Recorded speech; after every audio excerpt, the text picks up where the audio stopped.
HSLC 2026 Assamese common আছে।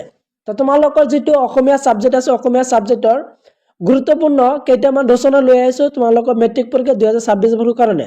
তো তোমালোকে ভিডিঅ'টো স্কিপ নকৰি ভিডিঅ'টো শেষলৈ চাই থকা। তো তোমালোকৰ আজিৰ এই ভিডিঅ'টো চালে তোমালোকৰ যিটো এছে আছে বা ৰচনা তোমালোকৰ 8 মাৰ্কছত আহিব মেট্ৰিক পৰীক্ষা। তো এই ভিডিঅ'টো চালে তোমালোকৰ 8 মাৰ্কছ কমন পাই যাবা। তো তোমালোকৰ কোনখিনি ইম্পৰ্টেণ্ট হয় এছেখিনি তোমালোকে চোৱা। তো প্ৰথমত তোমালোকে চাই ল'বা যে প্ৰথম এছেটো হ'ল যে তোমাৰ প্ৰিয় গ্ৰন্থ। তো তোমাৰ প্ৰিয় গ্ৰন্থ এই বৰ্ষৰ কাৰণে ভেৰি ভেৰি ইম্পৰ্টেণ্ট হয়। এইটো আহিছিল যে এক্সামিনেশ্যনত আহিছিল HSLC এক্সামিনেশ্যন আহিছিল 2013, 16, 18, 21 আৰু 24। তো এইকেইটা বৰ্ষত আহিছিল। তো তোমাৰ প্ৰিয় গ্ৰন্থ তো তোমালোকৰ এই বৰ্ষৰ কাৰণে অথবা 2026 বৰ্ষৰ কাৰণে কিবা এইটো ইম্পৰ্টেণ্ট হয়। তো তাৰপিছত দ্বিতীয় নম্বৰটো শিকিবা যে 2 নম্বৰটো শিকিব যে তোমাৰ প্ৰিয় সাহিত্যিক। তো তোমাৰ প্ৰিয় সাহিত্যিক ৰচনাটো শিকিবা এছেটো এইটো ইম্পৰ্টেণ্ট হয়। আৰু এইটো HSLC এক্সামিনেশ্যনত আহিছিল 2014, 15 আৰু 20। তো এই 3 বৰ্ষত আহিছিল যোৱা 3 বৰ্ষত আহিছিল তোমাৰ প্ৰিয় সাহিত্যিক। তো এই বৰ্ষৰ কাৰণে ইম্পৰ্টেণ্ট হয় এইটো তোমালোকে শিকিবা। নেক্সট তোমালোকে শিকিবা যে 3 নম্বৰটো শিকিবা যে প্ৰিয় শিল্পী Zubeen Garg. Very very important হয় এই বৰ্ষৰ কাৰণে যে HSLC 2026। তোমালোকৰ 2026 বৰ্ষৰ কাৰণে প্ৰিয় শিল্পী জুবিন গাৰ্গৰ বিষয়ে তোমালোকৰ 8 নম্বৰ প্ৰশ্ন আহিব পাৰে। তো তোমালোকে এইটো শিকিবা। তো এইটো ভেৰি ভেৰি ইম্পৰ্টেণ্ট হয় 3 নম্বৰ যিটো প্ৰিয় শিল্পী জুবিন গাৰ্গৰ বিষয়ে তোমালোকৰ ৰচনা আহিব পাৰে 8 মাৰ্কৰ। তো এইটো শিকিবা। তাৰপিছত শিকিবা যে 4 নম্বৰ শিকিবা যে তোমালোকৰ যে বিজ্ঞাপনৰ অৱদান। তো বিজ্ঞানৰ অৱদান তো বিজ্ঞাপনৰ অৱদানটো HSLC এক্সামিনেশ্যনত 2014, 17, 19 আৰু 24।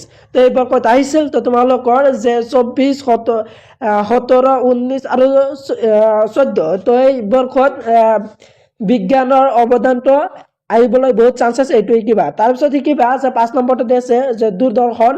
তো দূৰদৰ্শনটো ইম্পৰ্টেণ্ট হয় এইটো শিকিবা। এইটো HSLC এক্সামিনেশ্যন আছে 2019 আৰু 23 আহিছিল।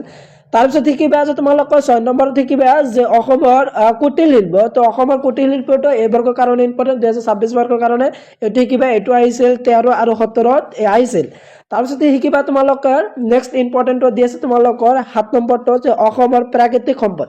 তো অসমৰ প্ৰাকৃতিক সম্পদটো যেহেতু HSLC এক্সাম 2016 আৰু 21 আহিছিল। তো এই বৰ্ষৰ কাৰণেও তোমালোকৰ ইম্পৰ্টেণ্ট হয় 2026 বৰ্ষৰ কাৰণেও এইটো শিকিবা তোমালোকৰ 7 নম্বৰটো। 8 নম্বৰটো হ'ল যে তোমাৰ জীৱনৰ লক্ষ্য। তো তোমাৰ জীৱনৰ লক্ষ্য এইটো ইম্পৰ্টেণ্ট হয় ৰচনাটো। তো 8 নম্বৰ প্ৰশ্ন আহিব। এইটো আহিছিল যে যোৱা 23 আৰু 15 আহিছিল। তো তোমালোকৰ 2026 বৰ্ষৰ কাৰণে এইটো শিকিবা। আৰু তোমালোকে শিকিবা যে ভাৰতৰ জনসংখ্যা বৃদ্ধিৰ সমস্যা 9 নম্বৰটো। তো ভাৰতৰ জনসংখ্যা বৃদ্ধিৰ সমস্যাটো শিকিবা। এইটো কেতিয়া আহিছিল যে এইটো যেহেতু অহা নাই তো এই বৰ্ষৰ কাৰণে এইটো আহিবলৈ বহুত চান্স আছে মোষ্ট ইম্পৰ্টেণ্ট হয় 9 নম্বৰটো যে ভাৰতৰ জনসংখ্যা বৃদ্ধিৰ সমস্যা। আজি যি 9খন তোমালোকৰ এছে দিলোঁ। তো 9খনৰ ভিতৰত অত্যন্ত গুৰুত্বপূৰ্ণ আছিল এই 5খন এছে।